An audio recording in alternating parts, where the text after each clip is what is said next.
De nouveaux rapports indiquent que Karim Khan, le procureur de la CPI qui a émis un mandat d'arrêt contre Netanyahou et son ancien ministre de la Défense, Yoav Gallant, a été menacé. Un avocat de la défense britanno-israélien à la CPI, lié à un conseiller de Netanyahou, a dit à Karim Khan d'abandonner son mandat d'arrêt ou d'être détruit. Karim Khan a été placé sous surveillance par le Mossad. Ce scandale sexuel a éclaté après qu'il a émis son mandat d'arrêt. Il a été contraint de se retirer pendant un certain temps. Tout son personnel s'est vu retirer ses visas par les États-Unis. Je veux dire, les services de renseignement américains et israéliens ne s'en cachent même plus.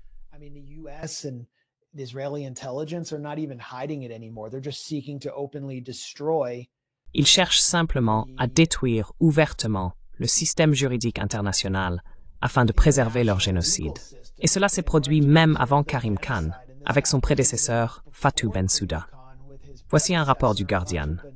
En 2024, le chef du renseignement israélien Yossi Cohen, prédécesseur de l'actuel chef du Mossad David Barnea, a menacé la procureure de la CPI au sujet d'une enquête pour crimes de guerre. Il a personnellement participé à un complot secret visant à faire pression sur Fatou Bensouda pour qu'elle abandonne l'enquête sur la Palestine. Elle avait lancé l'enquête en 2014, après qu'Israël a détruit une grande partie de Gaza, et Karim Khan l'avait mise en pause. Puis, il a finalement délivré ce mandat d'arrêt, et maintenant, il panique.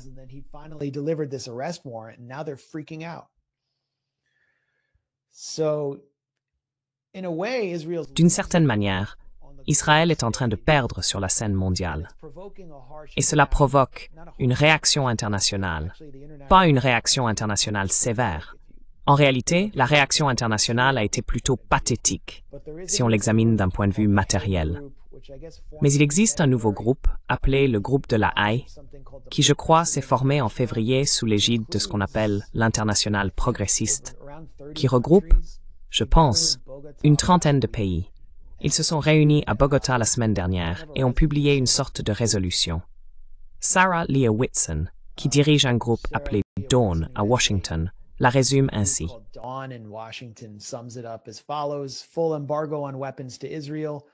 Embargo total sur les armes à destination d'Israël.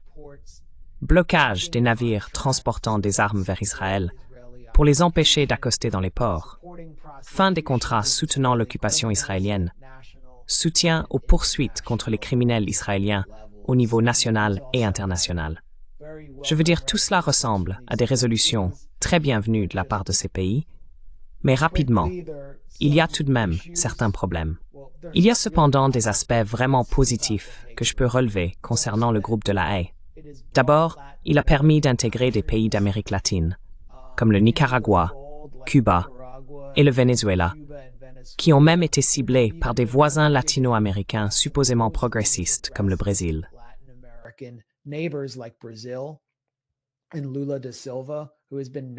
Et Lula da Silva, qui n'a jamais été un allié du Venezuela, les a exclus des BRICS. Le Nicaragua a été critiqué par le groupe de Puebla, une sorte de bloc de pays latino-américains de centre-gauche. Et Cuba, ce sont tous des pays lourdement sanctionnés qui ont toujours défendu la Palestine par principe, mais qui n'entretiennent pratiquement aucune relation avec Israël. Donc, je ne suis pas sûr de ce qu'ils pourraient faire de plus. Gustavo Petro, qui a convoqué cette conférence et qui est le président colombien, semble vraiment agir par principe sur ce sujet et a suspendu les exportations de charbon vers Israël.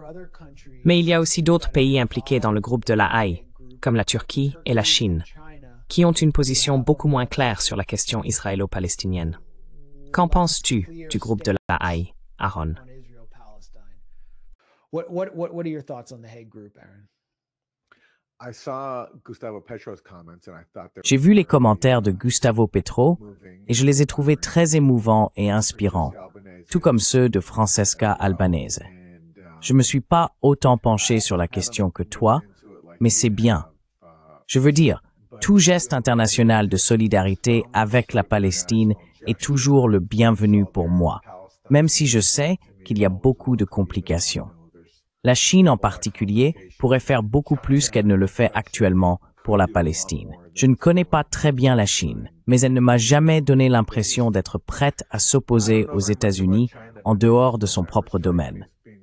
Par exemple, en Syrie, elle aurait pu intervenir et aider à limiter les dégâts en contournant les sanctions et en aidant la Syrie à se reconstruire.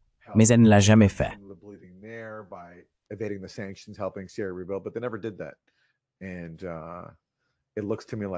Et il me semble qu'à Gaza, il joue un rôle similaire. C'est pareil pour la Russie. La Russie semble vouloir jouer sur les deux tableaux avec Israël. Parfois, ils sont critiques, mais ils ont laissé Israël bombarder la Syrie pendant les années de la sale guerre et maintenir une relation relativement, même si c'est compliqué, amicale avec Netanyahou, parce qu'il y a tellement de Russes en Israël. Beaucoup d'entre eux ne sont même pas juifs, mais ils prétendent l'être juste pour pouvoir s'y installer. Mais bon, dans l'ensemble, voir une forme de solidarité internationale avec Gaza, bien sûr, c'est beaucoup trop tard. J'aurais aimé qu'on en fasse plus dès le début, mais je suis content de voir quelque chose qui défie le système actuel mené par les États-Unis.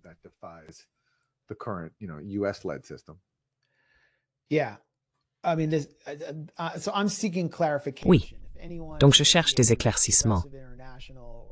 Si quelqu'un lié à Progressive International ou au groupe de la Haye regarde ceci, je voudrais mieux comprendre ce que les deux membres les plus importants du groupe de la Haye vont faire, comment ils vont changer leur politique envers Israël.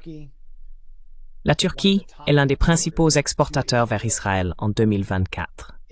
Il y a d'ailleurs un groupe de protestation qui s'est formé à Istanbul pour protester contre les exportations turques de gaz et de pétrole vers Israël, qui ont vraiment permis à Israël de tenir tout au long de ce génocide, y compris sur le plan militaire. Je cherche à savoir si la Turquie va changer cette politique, mais j'en doute fortement. J'ai posé cette question à certains décideurs lorsque j'étais à Istanbul l'année dernière.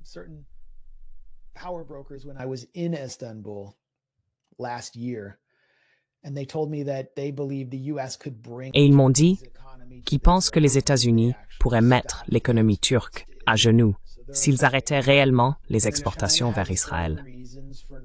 Donc, ils ont peur.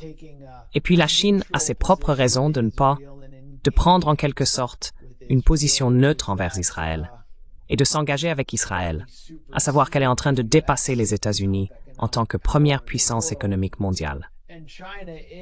Et la Chine est l'une des principales raisons pour lesquelles l'Iran peut encore exister en tant que pays. Je veux dire, tout le matériel de construction que j'ai vu en Iran était chinois. Ils n'ont pu construire de nouveaux bâtiments que grâce à la Chine. Ils signaient de nouveaux accords économiques et d'infrastructures avec la Chine. Même chose au Nicaragua.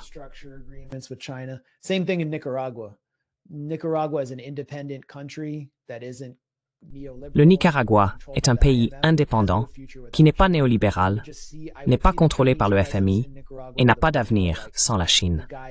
J'ai pu constater la présence chinoise au Nicaragua au point de voir dans une petite ville des Chinois d'affaires dîner à une table près de moi.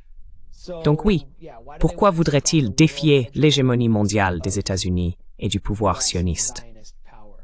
Mais c'est tout de même un peu flagrant qu'avant cette conférence, ils promeuvent de meilleures relations avec Israël. Je veux dire, c'est l'ambassadeur de Chine en Israël, Xiao Junchang, qui fait la promotion de la Coupe des ambassadeurs de Wushu 2025 à Rehovot en Israël et qui remercie la municipalité locale. Puisse cet art devenir un pont d'amitié durable entre la Chine et Israël.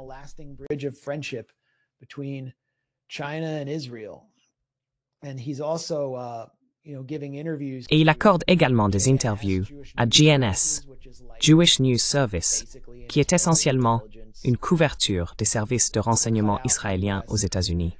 Il répond aux affirmations selon lesquelles la Chine ferait tout pour fournir des avions de chasse polyvalence à l'Iran ou tout autre matériel militaire important dont l'Iran aurait besoin pour dissuader des attaques israéliennes.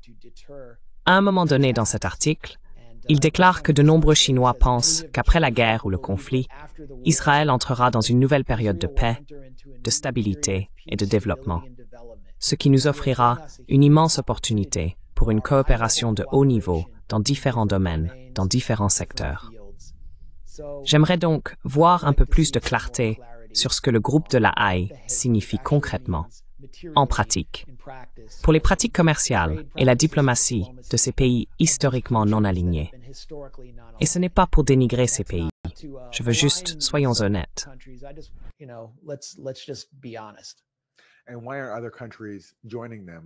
Et pourquoi d'autres pays les rejoignaient-ils? Pourquoi est-ce à l'Afrique du Sud de diriger en gros la coalition mondiale contre Israël? Je veux dire, ce sont eux qui ont porté Israël devant la CIJ, qui ont lancé l'accusation de génocide.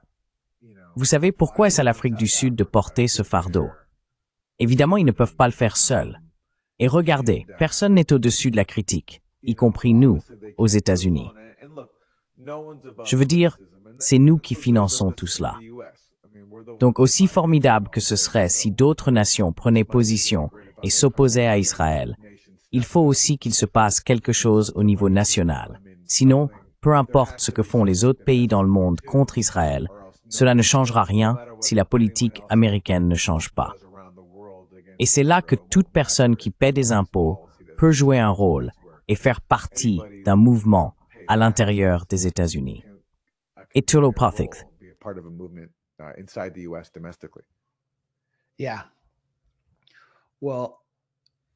Oui. Eh bien, encore une fois, j'aimerais en savoir plus, mais c'est un développement encourageant de voir un bloc international, s'organiser en dehors de l'ONU, alors que l'ONU est pratiquement paralysée à ce stade. Mais que peuvent-ils faire?